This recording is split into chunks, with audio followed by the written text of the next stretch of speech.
Hi, ഞാൻ RJ Harichandran മഠം. ഇന്ന് നമ്മൾ നിർബന്ധമായിട്ടും തടഞ്ഞു നിർത്തേണ്ട 6 ചിന്തകളെക്കുറിച്ചാണ് പറയാൻ പോകുന്നത്. നമ്മുടെ ഉള്ളിലേക്ക് ഈ ചിന്തകൾ ഇടയ്ക്കിടയ്ക്ക് ഇരച്ച് കയറി വരും.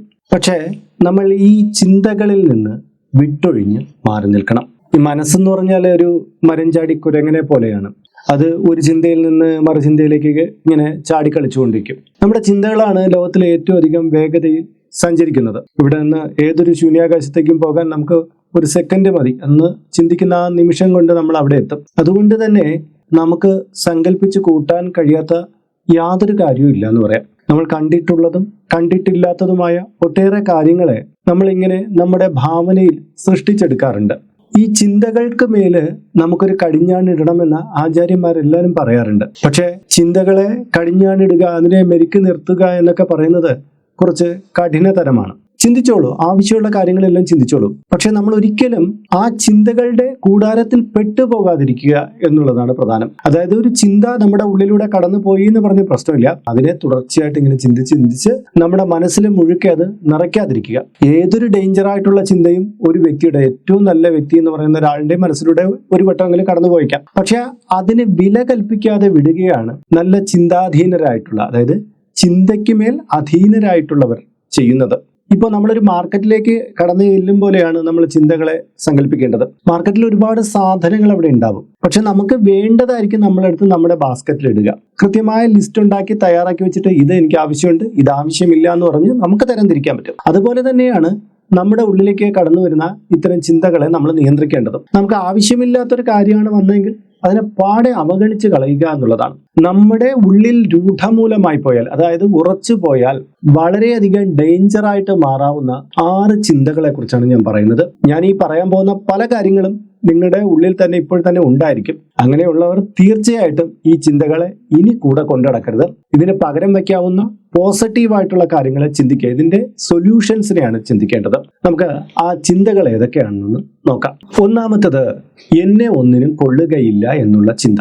പല വ്യക്തികളും അങ്ങനെ ഒരു കരുതലിലൂടെ നീങ്ങുന്നുണ്ട്. അവർ പല കാര്യങ്ങൾ ചെയ്യാൻ ഇറങ്ങി തുനിഞ്ഞിട്ടുണ്ട്.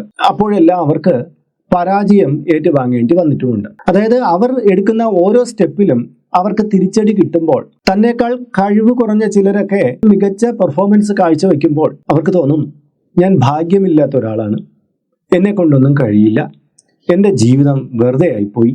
ഇങ്ങനെയുള്ള ഒരു ചിന്തയിലേക്ക് ഇവർ കടക്കും.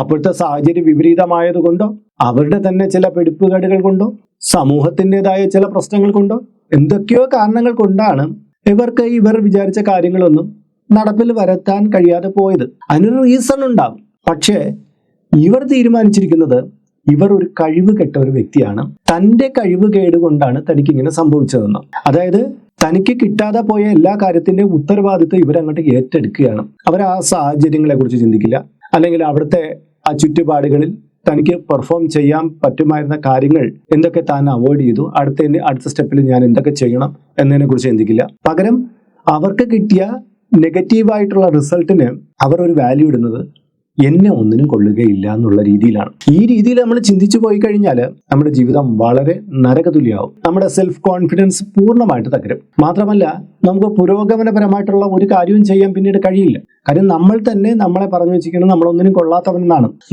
നമ്മൾ തന്നെ അങ്ങനെ വിലയിരുത്തുമ്പോൾ മറ്റൊരാൾക്ക് നമ്മൾ കൊള്ളാമെന്നുള്ള ഒരാളാണെന്ന് തോന്നുമോ? ഒരു പക്ഷേ നിങ്ങളുടെ ഈ സ്വഭാവത്തെ തിരിച്ചറിഞ്ഞിട്ട് ഒരാൾ, ഒരു മെന്ററായിട്ട് വന്ന് നിങ്ങളടുത്ത് കാര്യങ്ങളൊക്കെ പറഞ്ഞു തന്നിട്ട് നിങ്ങളെ ഒന്ന് ഉദ്ബോധിപ്പിക്കാൻ പറ്റിയേക്കും. പക്ഷെ നിങ്ങളെ വിലയിടേണ്ട ഡ്യൂട്ടി നിങ്ങളുടേത് തന്നെയാണ്. എനിക്ക് ഇപ്പോഴത്തെ സാഹചര്യത്തിൽ ചില കാര്യങ്ങൾ ചെയ്യാൻ കഴിഞ്ഞിട്ടില്ല, ശരിയാണ്. പക്ഷെ ഇതുകൊണ്ട് ഞാൻ വിലയില്ലാത്തവനായി മാറുന്നില്ല. എനിക്ക് ഇനിയും കഴിയുന്ന കുറെ കാര്യങ്ങളുണ്ട്, അത് ഞാൻ തുടരെ ചെയ്യും. ചിലപ്പോൾ അതിലും ചില പരാജയങ്ങൾ ഉണ്ടാവും. പക്ഷെ ഞാനെന്ന വ്യക്തിയിൽ എനിക്ക് ആത്മവിശ്വാസമുണ്ട്, ഞാൻ അതിലേക്ക് നടന്നെടുക്കുകയും ചെയ്യും. അല്ലാതെ എന്നെ ഒന്നിലും കൊള്ളുകയില്ല എന്ന് പറഞ്ഞിട്ട് മദ്യത്തിനും മയക്കുമരുന്നിനും മറ്റൊക്കെ അടിമയായിട്ട് പിന്നെ ഒന്നിനും കൊള്ളാത്തൊരു ജീവിതത്തിലേക്ക് നടന്നു പോകുന്നതിലും ഭേദം വീണ്ടും പുതുക്കലുകളിലേക്ക് നമ്മൾ കടക്കുകയാണ്. അങ്ങനെ ചെയ്യുന്നവരാണ് ജീവിതത്തിൽ വിജയിച്ചു വരികയും.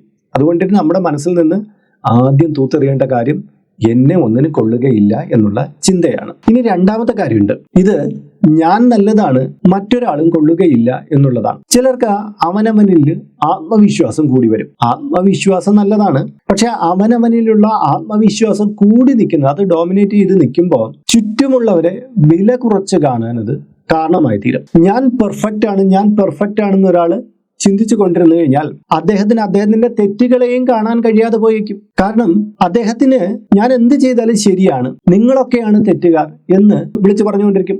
അങ്ങനെയുള്ള ഒരാൾ ഒരു കുടുംബത്തിനകത്തുണ്ടെങ്കിൽ അയാളുടെ കാര്യങ്ങൾ മാത്രം ശരിയെന്നും മറ്റുള്ളവരെ എല്ലാം നിരന്തരം പുലഭ്യം പറയുന്ന ഒരാളായിട്ട് മാറും.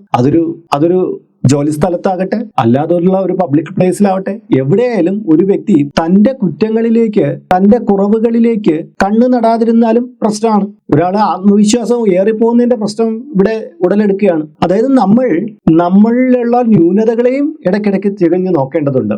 100% പെർഫെക്റ്റ് ആയിട്ടൊന്നും ഈ ഭൂമിയിൽ ഒരാൾക്കും ജീവിക്കാൻ പറ്റില്ല. എന്തെങ്കിലുമൊക്കെ ചെറിയ കുറവുകളൊക്കെ കാണിച്ചിട്ട് പിന്നീട് അത് കുറവാണെന്ന് തിരിച്ചറിഞ്ഞിട്ട് അതിനെ തിരുത്തിയാണ് ഓരോരുത്തരും മുന്നോട്ട് പോകുന്നത്. അതങ്ങനെ തന്നെ വേണം. കാര്യം നമ്മുടെ കയ്യിൽ ഇപ്പോൾ ഉള്ളൊരു ഗാഡ്ജറ്റ് ആണ്, ഒരു മൊബൈൽ ഫോൺ ആണെന്ന് വെച്ചോളൂ. നിങ്ങൾ 2020 മറ്റോ മേടിച്ച ഒരു മൊബൈൽ ഫോണിലുള്ള ഫെസിലിറ്റി അല്ല ഇപ്പോൾ അതിലുള്ളത്. കാര്യം അന്ന് മേടിക്കുമ്പോൾ അന്നത്തെ ഏറ്റവും മോസ്റ്റ് മോഡേൺ സാധനമായിരുന്നു. അത് എല്ലാ കുറവുകളും തീർന്നതെന്നായിരുന്നു അന്ന് മേടിച്ച ഒരാൾ വിശ്വസിച്ചിരുന്നെങ്കിൽ അയാൾക്ക് 2023 2024 പുതിയ മൊബൈൽ ഫോണും പുതിയ ഫീച്ചേഴ്സുമായിട്ട് വരുമ്പോൾ അയാളുടെ ആദ്യത്തെ ധാരണ തെറ്റിക്കേണ്ടി വരും. കാര്യം ഇത് പുതുക്കിക്കൊണ്ടിരിക്കുകയാണ്, പുതിയ കാര്യങ്ങൾ ഇതിലേക്ക് ആഡ് ചെയ്തുകൊണ്ടിരിക്കുകയാണ്. വ്യക്തി ജീവിതത്തിലും ഒരു സാഹചര്യത്തിൽ നമ്മൾ ചെയ്ത ചില കാര്യങ്ങളൊക്കെ വളരെ ശരിയായിരുന്നിരിക്കാം, പക്ഷേ സാഹചര്യങ്ങൾ മാറിക്കൊണ്ടിരിക്കുമ്പോൾ നമ്മളുടെ ചിന്താ പദ്ധതി എല്ലാം മാറേണ്ടി വരും. നമുക്കറിയാം, കുറെ വർഷങ്ങൾക്ക് മുമ്പുള്ള നമ്മുടെ മലയാള സിനിമകളിലൊക്കെ പരിശോധിച്ചു കഴിഞ്ഞാൽ ഈ ബോഡി ഷെയ്മിംഗ് എന്നൊക്കെ പറയുന്ന കാര്യങ്ങൾ ഒരുപാട് ഉണ്ടായിരുന്നു. മെയിൽ ഡോമിനേറ്റ് ചെയ്യുന്ന നായകന്മാര് സ്ത്രീകളെ താഴ്ത്തിക്കെട്ടുന്ന അരോചകമായിട്ടുള്ള ഡയലോഗുകളൊക്കെ അടിച്ചിരുന്നു. അന്ന് തിയേറ്ററുകളിൽ കരഘോഷമായിരുന്നു. അന്നത്തെ ജനങ്ങൾ അതൊരു ശരിയാണ് എന്ന് വിശ്വസിച്ചിരുന്നു. എന്നാൽ ഇന്നത്തെ കുട്ടികളുടെ അടുത്ത് പറഞ്ഞു നോക്കട്ടെ, അയ്യോ അങ്ങളെ അത് ബോഡി ഷെയ്മിംഗ് ആണ്, അല്ലെങ്കിൽ സ്ത്രീകളെ ഇങ്ങനെ പറയാൻ പാടില്ല, അത് തെറ്റാണ് എന്ന് ഇന്നത്തെ തലമുറയിലെ കുട്ടികൾ പറഞ്ഞുതരും. കാര്യം അന്ന് നമ്മൾ ആ ജനറേഷനിൽ നിന്ന് ആൾക്കാർ ഇന്നും നമ്മൾ അപ്ഡേറ്റ് ചെയ്യാതെ അതാണ് ശരി എന്നുള്ള രീതിയിൽ മുന്നോട്ട് പോയാൽ നമ്മൾ തെറ്റുപറ്റുന്ന ആൾക്കാരായിരിക്കും. അതുകൊണ്ട് തന്നെ ഓരോ വ്യക്തിയും ഞാൻ മാത്രമാണ് ശരി എന്നുള്ളത് ചിന്തിക്കാതെ മറ്റുള്ളവരിലെ ശരികളെയും കൂടി കാണാൻ ശ്രമിക്കണം. ഇനി മൂന്നാമത്തെ ഒരു ടൈപ്പ് ചിന്ത എന്ന് പറഞ്ഞു കഴിഞ്ഞാൽ, ഞാൻ മോശമാണ്, മറ്റുള്ളവരെല്ലാം മോശമാണ് എന്നുള്ള ചിന്ത. ഇയാൾ വിശ്വസിക്കുന്നത് ഈ സമൂഹത്തിൽ ആരും നല്ലതല്ല, ഞാനും മോശമാണ്, ഈ ചുറ്റുപാടുകളിലുള്ള എല്ലാവരും മോശമാണ്. കാരണം അയാളുടെ കാര്യങ്ങളിൽ നന്മയൊന്നും കണ്ടെത്താൻ പറ്റുന്നില്ല. അയാൾക്കറിയാം അയാൾ തിന്മകളെ മാത്രമാണ് ഇവിടെ ചെയ്തുകൊണ്ടിരിക്കുന്നത്, സമൂഹത്തിന് ഗുണകരമല്ലാത്ത, മറ്റുള്ള ഒരാൾക്കും പ്രയോജനമില്ലാത്ത കാര്യങ്ങളാണ് ചെയ്തുകൊണ്ടിരിക്കുന്നത്. അതായത് നമ്മൾ കണ്ടിട്ടില്ലേ, ഒരു സർക്കാർ ഉദ്യോഗസ്ഥൻ മോശമാണ്, ഈ സർക്കാർ ഉദ്യോഗസ്ഥരെല്ലാം മോശമാണ്, അല്ലെങ്കിൽ ഒരു മന്ത്രിസഭയിലെ ഒരാൾ മോശമാണെങ്കിൽ ആ വ്യക്തികളെല്ലാം മോശമാണ് എന്നുള്ള രീതിയിൽ സാമാന്യവൽക്കരിക്കുക എന്ന് പറയും. ഇവിടെ അതാണ് സംഭവിക്കുന്നത്. ഇയാൾക്ക് കുറെ മോശ പ്രവണതകളുണ്ട്, അതുകൊണ്ട് ഇയാൾ ചിന്തിക്കുകയാണ് മറ്റുള്ളവരെല്ലാം എന്നെ പോലെ തന്നെയാണ്, അവർക്കും കുറെ അധികം കുഴപ്പങ്ങളുണ്ട്, അതുകൊണ്ട് ഈ സമൂഹം ഒന്നും നന്നാവാൻ പോണില്ല, ഇവിടെ എങ്ങനെയൊക്കെ ആയാൽ മതി എന്നൊക്കെ ഒരു തീരുമാനം എടുക്കണം. വളരെ ഡേഞ്ചർ ആയിട്ടുള്ള ഒരു കാര്യമാണിത്. കാര്യം ഇയാൾ തിരുത്തപ്പെടാൻ ആഗ്രഹിക്കുന്നില്ല, മാത്രമല്ല സമൂഹത്തിന്റെ നന്മകളെ കാണാനുള്ള കണ്ണും ഇയാൾക്കില്ല. കാര്യം എത്രയോ നല്ല വ്യക്തികളുണ്ടെന്നറിയാമോ, എത്ര ഉപകാരം ചെയ്യുന്ന, ജീവിതം കൊണ്ട് മറ്റുള്ളവർക്ക് പ്രകാശപൂരിതമാക്കുന്ന എത്രയോ പേര്, അവരെ എല്ലാം ഇവർ താഴ്ത്തിക്കെട്ടുകയാണ്. ഈ പറഞ്ഞ വ്യക്തിയിൽ നിന്ന് യാതൊരു ഗുണങ്ങളും സമൂഹത്തിന് കിട്ടില്ല, ഡേഞ്ചർ ആയിട്ടുള്ള കുറെ കാര്യങ്ങളെ ലഭിക്കും. അപ്പൊ ഇത്തരം ചിന്താഗതികളും നമ്മളുടെ ഉള്ളിൽ വരികയാണെങ്കിൽ പൂർണ്ണമായിട്ടും മാറ്റിയെടുക്കേണ്ടതാണ്. ഇനി നാലാമത്തെ കാര്യം, ജീവിതം എന്നത് വേദനകൾക്ക് മാത്രമുള്ളതാണ് എന്ന് ഒരു ചിന്ത ഉള്ളിൽ കടന്നുകൂടുക എന്നുള്ളതാണ്. ചില വ്യക്തികളുണ്ട്, അവർക്കൊരിക്കലും സന്തോഷത്തെ കണ്ടെത്താൻ പറ്റില്ല. അവർ വിചാരിക്കുന്നത് ജീവിതം മുഴുക്കെ ദുഃഖങ്ങളാണ്. അവരെപ്പോഴും പരാതി പറഞ്ഞുകൊണ്ടിരിക്കും, എന്റെ ജീവിതത്തിൽ സങ്കടങ്ങൾ മാത്രമേ ഉള്ളൂ, ദുരിതങ്ങൾ മാത്രമേ ഉള്ളൂ, എനിക്ക് എന്ന് മുതലാണ് ഇതിൽ നിന്നൊന്ന് കരകയറാൻ കഴിയുക എന്നൊക്കെ ഇവർ നിരന്തരം കാണുന്നവരുടെ ചോദിച്ചുകൊണ്ടിരിക്കും. ഇവർ പറയുന്ന കാര്യങ്ങൾ കേട്ട് കഴിഞ്ഞാൽ തോന്നും ശരിയാണ്, ഇവരുടെ ജീവിതത്തിൽ ഒരുപാട് ദുരന്തങ്ങളും ഒക്കെ സംഭവിച്ചിട്ടുണ്ട്. പക്ഷേ ഇതില്ലാത്ത ഒരു അവസ്ഥ പോലും ഇവർക്ക് പറയാനില്ല എന്നുള്ളതാണ് വാസ്തവം. ജീവിതമാകുമ്പോൾ സുഖവും ദുഃഖവും ഒക്കെ വന്നു ചേർന്നു വന്നിരിക്കും. പക്ഷേ സുഖം നമ്മൾ സുഖിച്ചു വരുമ്പോൾ നമുക്ക് ഇഷ്ടമല്ല, അത് പെട്ടെന്ന് തീർന്നു പോകുന്നതായിട്ട് തോന്നും. എന്നാൽ ദുഃഖമാകട്ടെ തുടരുന്നതായിട്ട് നമുക്ക് തോന്നും. ഒരു വ്യക്തിയാണെങ്കിൽ ഒരു ഡോക്ടറെ കാണാൻ വന്നിട്ട് പറയുകയാണ്, ഡോക്ടർ, എന്റെ വീട്ടുകാരൻ എൻ്റെ അടുത്ത് പറയുകയാണ് എനിക്ക് മാനസിക രോഗമാണ്, അതുകൊണ്ട് ഡോക്ടർ എന്നെ ഒന്ന് പരിശോധിക്കണം, എന്നിട്ട് ഒരു കുറിപ്പടി എഴുതി തരണം, എനിക്ക് മാനസിക രോഗമൊന്നും ഇല്ല എന്നുള്ളത്. അപ്പൊ ഡോക്ടർ ചോദിക്കും, എന്താണ് അങ്ങനെ പറയാൻ കാരണം? ഡോക്ടർ, എനിക്ക് ഒരു പ്രശ്നമില്ലെന്ന് പറയാൻ കാര്യം, ഞാൻ എൻ്റെ കുട്ടിക്കാലത്ത് നന്നായിട്ട് പഠിക്കുമായിരുന്നു, പഠിച്ച് നല്ലൊരു ജോലി സമ്പാദിച്ചു, ആ ജോലിയിൽ ഞാൻ വളരെ സംതൃപ്തനായിരുന്നു, ഞാൻ വിവാഹം കഴിച്ചു, 2 കുട്ടികളുണ്ട്, അവർ നല്ല രീതിയിൽ തന്നെ കഴിഞ്ഞു പോകുന്നുണ്ട്, എനിക്ക് ജീവിതത്തിൽ ഒരിടത്ത് പോലും ഒരു ദുഃഖം അനുഭവിക്കാൻ പറ്റിയിട്ടില്ല, എല്ലാ കാലത്തും സന്തോഷം തന്നെയായിരുന്നു, ഇപ്പോഴും ആ സന്തോഷം തുടർന്നുകൊണ്ടിരിക്കുകയാണ്. ഡോക്ടർക്ക് ഇതെല്ലാം കേട്ട് കഴിഞ്ഞപ്പോൾ മനസ്സിലായില്ലേ, എനിക്കൊരു പ്രശ്നമില്ല, ഞാൻ എപ്പോഴും ഹാപ്പിയാണ്, എന്നുള്ളത് താങ്കൾക്ക് മനസ്സിലായില്ലേ? ഇതൊന്നൊരു കുറിപ്പടിയിലൊന്ന് എഴുതി തന്നാൽ മതി. അപ്പോഴാണ് ഡോക്ടർ ചോദിക്കുന്നത്, അല്ല നിങ്ങൾക്ക് ഈ അസുഖം തുടങ്ങിയിട്ട് എത്ര കാലമായി എന്ന് ചോദിക്കുന്നത്. ഡോക്ടർ പറഞ്ഞ ഇത്രയേ ഉള്ളൂ, സുഖവും ദുഃഖവും മാറി മാറി വന്നുകൊണ്ടിരിക്കും. നമ്മൾ ഇതിൽ ഒന്ന് മാത്രമാണ് കണ്ടുകൊണ്ടിരിക്കുന്നതെങ്കിൽ, അതായത് എനിക്ക് ദുഃഖമൊന്നും വരുന്നില്ല, എനിക്ക് സുഖം മാത്രമാണെന്ന് ചിന്തിക്കുന്നത്, എനിക്ക് സുഖമൊന്നുമില്ല ദുഃഖം മാത്രമാണ് ഉള്ളതെന്നും ഒരാൾ ചിന്തിക്കാൻ തുടങ്ങിക്കഴിഞ്ഞാൽ അയാൾ ഏതോ ഒരു കാര്യത്തെ അവോയ്ഡ് ചെയ്യുന്നു. ഇവിടെ ഇപ്പോൾ ദുഃഖങ്ങൾക്ക് മേല് അധികം ഇങ്ങനെ ചിന്ത കൊടുക്കേണ്ട ആവശ്യമൊന്നുമില്ല, സന്തോഷമുള്ള കാര്യങ്ങളെ ചിന്തിച്ചോളൂ. പക്ഷേ എനിക്ക് ഒരിക്കലും ദുഃഖം വന്നിട്ടില്ല എന്ന് ഒരാൾ കരുതുകയാണെങ്കിൽ അത് തെറ്റായിട്ടുള്ള കാര്യമാണ്. അതുപോലെ തന്നെ എൻ്റെ ജീവിതത്തിൽ സുഖങ്ങളൊന്നും ഉണ്ടായിട്ടില്ല, എനിക്ക് എന്നും വേദന മാത്രമാണ് എന്നൊരാൾ കരുതി അതിനെ മാത്രം അങ്ങനെ പിന്തുടർന്ന് പോവുകയാണെങ്കിൽ അതും തെറ്റാണ്. നിങ്ങളുടെ ലൈഫിലെ 2 തരം അവസ്ഥകളെ നിങ്ങൾ തിരിച്ചറിയണം. ദുഃഖം വരുമ്പോൾ സുഖം തന്ന ആ നാളുകളെ കുറിച്ച് ചിന്തിക്കണം, എന്നിട്ട് നമ്മൾ അതിലൂടെ കടന്നു പോകണം. പിന്നെ സുഖം വരുമ്പോൾ ഈ സുഖം അധികം നേരം നിലനിൽക്കുന്നതെന്നല്ല, കുറച്ച് കഴിയുമ്പോൾ ചില പ്രശ്നങ്ങൾ വരും എന്നുള്ള രീതിയിൽ ഈ സമയം അധികം നേരം ഉണ്ടാവുകയില്ല, ഇത് കടന്നു പോകും എന്നുള്ള ചിന്തയിൽ ജാഗ്രതയോട് കൂടിയാണ് നമ്മൾ നിലകൊള്ളേണ്ടത്. ജീവിതം വേദനകൾക്ക് വേണ്ടി മാത്രമല്ല, വേദനകൾക്കപ്പുറം നമുക്ക് സന്തോഷത്തിന്റെ സുഖസമൃദ്ധിയുടെ ഒരു കാലം കൂടി ഉണ്ടെന്ന് മനസ്സിലാക്കിയിട്ട് അതിനു വേണ്ടിയിട്ട് പൊരുതാനുള്ള ഒരു അവസ്ഥയും കൂടെ നമ്മുടെ ജീവിതത്തിൽ ഉണ്ടാക്കിയെടുക്കണം. ഇല്ലെങ്കിൽ നമ്മൾ ഈ വേദനകളുടെ മുകളിലേക്ക് അടയിരുന്നിട്ട് ജീവിതത്തെ നരകതുല്യമാക്കി മാറ്റിക്കളയും. ഇനി 5-മത്തത് ഒരു ഡേഞ്ചർ ആയിട്ടുള്ള കാര്യം തന്നെയാണ്. അതായത് എല്ലാ പ്രശ്നങ്ങൾക്കും ഉള്ള പരിഹാരം ആത്മഹത്യയാണ് എന്ന് ചിന്തിക്കുന്നവർ. ഇങ്ങനെ ഒരു ചിന്ത ഒരാളുടെ ഉള്ളിൽ കടന്നുകൂടി കഴിഞ്ഞാൽ അദ്ദേഹത്തിന് എല്ലാ പ്രശ്നങ്ങൾ വരുമ്പോഴും ചിന്ത വരുന്നത് ഈ ജീവിതം നശിപ്പിച്ചേക്കുക, ഇത് മടുത്തു, ഇങ്ങനെ തുറന്നു പോയിട്ട് എന്താണ് കാര്യം എന്നൊക്കെ ആയിരിക്കും ഇവർ ചിന്തിച്ചുകൊണ്ടിരിക്കുന്നത്. ആത്മഹത്യ എന്ന് പറയുന്നത് ഈ മനുഷ്യർ എന്ന് പറയുന്ന ഒരു വിഭാഗത്തിന് മാത്രമേ ഉള്ളൂ. ഒരു ജീവിയും ആത്മഹത്യയെ കുറിച്ച് ചിന്തിക്കില്ല. ഒരു മാൻ തന്റെ ഈണ തന്നെ പറ്റിച്ചിട്ട് പോയി എന്ന് പറഞ്ഞു പോയി ആത്മഹത്യ ചെയ്യും. അല്ലെങ്കിൽ ഒരു ആന തനിക്ക് യജമാനൻ ആവശ്യമുള്ള ചോറൊന്നും തന്നില്ല എന്ന് പറഞ്ഞ് ആത്മഹത്യ ചെയ്യും. ഒന്നുമില്ല, നമുക്ക് വേണമെങ്കിൽ അതിന് അധികം വിവേചനമായിട്ടുള്ള ബുദ്ധി ഇല്ലാത്തത് കൊണ്ട് അത് ചെയ്തില്ല എന്നൊക്കെ നമുക്ക് തീരുമാനം എടുക്കാം. പക്ഷെ അങ്ങനെയല്ല, ജീവവർഗങ്ങളെല്ലാം അതിന്റെ ജീവനെ സംരക്ഷിക്കാനുള്ള വ്യഗ്രതയിലായിരിക്കും പോകുന്നത്.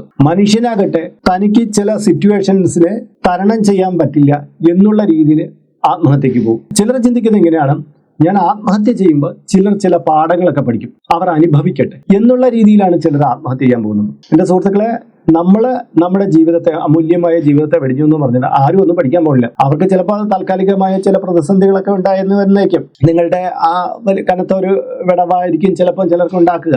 പക്ഷേ അവർ അതിജീവനത്തിന്റെ പാതയിലൂടെ ചിന്തിക്കുന്ന ഒരു വ്യക്തിയാണെങ്കിൽ ഏതാനും കാലത്തിന് ശേഷം അവർ അവരുടെ ജീവിതത്തിൽ പുതിയ പാത തിരഞ്ഞെടുക്കും. അത്രേ ഉണ്ടാവുള്ളൂ. നിങ്ങൾ നിങ്ങളുടെ വിലപ്പെട്ട ജീവിതത്തെ കളഞ്ഞത് വെറുതെ ആകും. അതുകൊണ്ട് തന്നെ ഇനി എത്ര വലിയ കടുത്ത വിഷയങ്ങളോ ആകട്ടെ, ആത്മഹത്യ എന്ന് പറയുന്ന ഒരു ചോയ്സിലേക്ക് ഇറങ്ങിത്തിരിക്കരുത്. പ്രശ്നങ്ങൾക്ക് എങ്ങനെയാണ് ഒരു സൊല്യൂഷൻ കണ്ടെത്തുക എന്നുള്ളതാണ് നമ്മൾ എപ്പോഴും ചിന്തിച്ചുകൊണ്ടിരിക്കേണ്ടത്.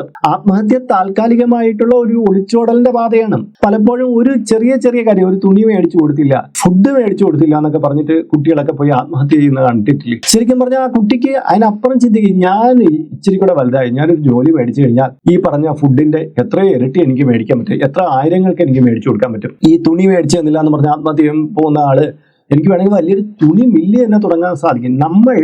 നമുക്ക് കിട്ടാത്ത കാര്യങ്ങളുടെ മേൽ നമ്മൾ വിജയിച്ചാണ് കാണിച്ചു കൊടുക്കേണ്ടത്. അല്ലാതെ ആരെങ്കിലും മുമ്പിൽ നമ്മൾ പ്രതികാരം തീർക്കുക, നമ്മുടെ സങ്കടം തീർക്കുക എന്ന് പറഞ്ഞാൽ ആത്മഹത്യ ചെയ്ത് കാണിച്ചു കൊടുത്തിട്ട് ഒരു കാര്യമില്ല. അതോടുകൂടി നമ്മുടെ ചാപ്റ്റർ ക്ലോസ് ആവുകയാണ്. ഈ ഭൂമിയിൽ അമൂല്യമായ ഒരു ജീവിതം കിട്ടിയാൽ നമ്മൾ അതിനെ നശിപ്പിക്കുകയാണ്. ആ ചിന്ത നിങ്ങളുടെ ഉള്ളിലേക്ക് വരികയാണെങ്കിൽ തീർച്ചയായിട്ടും അവോയ്ഡ് ചെയ്യണം. ഏറ്റവും മോശപ്പെട്ട ഒരു ചിന്തയാണിത്. ഏറ്റവും ഡേഞ്ചർ ആയിട്ടുള്ള ഏറ്റവും മോശപ്പെട്ട ചിന്ത. ഇതുകൊണ്ട് ആർക്കും ഒരു ഗുണമില്ല. നിങ്ങളില്ല എന്ന് പറഞ്ഞ് കുറച്ചേറെ ആരെങ്കിലുമൊക്കെ വിഷമിച്ചേക്കാം, അതിലപ്പുറം അവർക്ക് അതിജീവനത്തിന്റെ പാതയുണ്ട്, അവർ ജീവിച്ചു പോകും. അത്രേ സംഭവിക്കുള്ളൂ. അതുകൊണ്ട് തന്നെ നമ്മുടെ ജീവിതത്തെ, അമൂല്യമായ ജീവിതത്തെ വലിച്ചെറിയാതിരിക്കുക. ഇനി 6-മത്തത്, ഈ പറഞ്ഞതുപോലെ തന്നെ വളരെ ഡേഞ്ചർ ആയിട്ടുള്ള ഒരു കാര്യം, എന്ത് ചെയ്തിട്ടായാലും ശരി ഞാൻ എൻ്റെ കാര്യങ്ങളെല്ലാം നേടിയെടുക്കും. ഇത് കേൾക്കുമ്പോൾ നമുക്ക് തോന്നും ഒരാള് ആത്മവിശ്വാസത്തോടു കൂടി തന്റെ ലക്ഷ്യങ്ങളെ നേടിയെടുക്കാൻ ഇറങ്ങി പുറപ്പെടുന്ന ഒരാളുടെ ചിന്താഗതി എന്നാണ്. പക്ഷെ അങ്ങനെയല്ല. ഇത് ഡേഞ്ചറായിട്ടുള്ള, ക്രൂരമായിട്ടുള്ള ഒരു ചിന്താഗതിയുള്ള ഒരാളുടെ കയ്യിലാണ് ഈ ചിന്തകൾ ഉദയം കൊള്ളുന്നതെങ്കിൽ അയാൾ ആരെ കൊന്നിട്ടായാലും എന്ത് പിടിച്ചു പറിച്ചിട്ടായാലും ശരി അയാളുടെ കാര്യങ്ങൾ നേടിയെടുക്കാൻ പോകും. നമ്മുടെ സമൂഹത്തിൽ ഒരുപാട് പേരിങ്ങനെയുണ്ട്. മറ്റുള്ളവരുടെ വേദനകളും മറ്റുള്ളവരുടെ പ്രയാസങ്ങളും ഒന്നും കാണാതെ തൻ്റെ കാര്യം മാത്രം നേടിയെടുക്കാൻ വേണ്ടിയിട്ട് നടക്കുന്ന കുറെ പേർ. അവരുടെ എല്ലാം ഉള്ളിലുള്ളത് ഈ ചിന്തയാണ്, എന്ത് ചെയ്തിട്ടാണെങ്കിലും ഞാൻ എൻ്റെ ലക്ഷ്യം നേടിയെടുക്കും എന്നുള്ളത്. ഇത് ഞാൻ നേരത്തെ പറഞ്ഞില്ലേ, ഗുണപരമായിട്ടുള്ള കാര്യങ്ങൾക്ക് വേണ്ടിയിട്ടാണ് നിങ്ങൾ ഇത് ചിന്തിക്കുന്നതെങ്കിൽ ഇത് വളരെ നല്ലതായിരിക്കും. പക്ഷെ മറ്റൊരാളെ ദ്രോഹിച്ചിട്ട്, മറ്റൊരാളുടെ കാര്യങ്ങൾ തട്ടിയെടുത്തിട്ട്, അല്ലെങ്കിൽ മറ്റൊരാളുടെ ജീവിതത്തെ തന്നെ ഹനിച്ചുകൊണ്ടാണ് നിങ്ങൾ ഈ ചിന്ത വയ്ക്കുന്നതെങ്കിൽ ഇത് ഏറ്റവും വലിയ ബോംബാണ്. ഇതൊരിക്കലും ഉള്ളിന്റെ ഉള്ളിൽ ഒരു തരി പോലും കൊണ്ടു നടക്കാൻ പാടില്ലാത്ത കാര്യമാണ്. ഇങ്ങനെയുള്ള ഒരുപാട് പേരാൽ വിഷമം അനുഭവിക്കുന്ന ഒരു സമൂഹമാണ് നമ്മുടേത്. അതുകൊണ്ട് തന്നെ ഇത്തരം ഒരു ചിന്താഗതി നിങ്ങളുടെ ഉള്ളിൽ വരികയാണെങ്കിൽ അതിനെ പൂർണ്ണമായിട്ട് ഒഴിവാക്കുക. അപ്പോൾ നമ്മുടെ സമൂഹത്തെ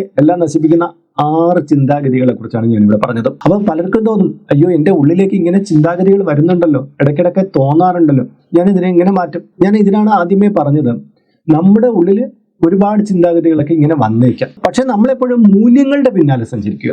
മറ്റൊരാൾക്ക് ദ്രോഹം ഉണ്ടാക്കാത്തത്, നമുക്ക് ദ്രോഹം ഉണ്ടാക്കാത്തത് ആയിട്ടുള്ള കാര്യങ്ങൾക്ക് വേണ്ടി മാത്രം നമ്മുടെ ചിന്തയെ ചലിപ്പിക്കുക. വേറെ എന്തോ വന്നോട്ടെ അതിനെയൊക്കെ തള്ളിക്കളയുക. നമ്മൾ നേരത്തെ മാർക്കറ്റിന്റെ ഉദാഹരണം പറഞ്ഞില്ലേ, അതുപോലെ തന്നെ നമുക്ക് വേണ്ടുന്നത് മാത്രം എടുക്കുക, വേണ്ടാത്തതിനെ ഒഴിവാക്കുക.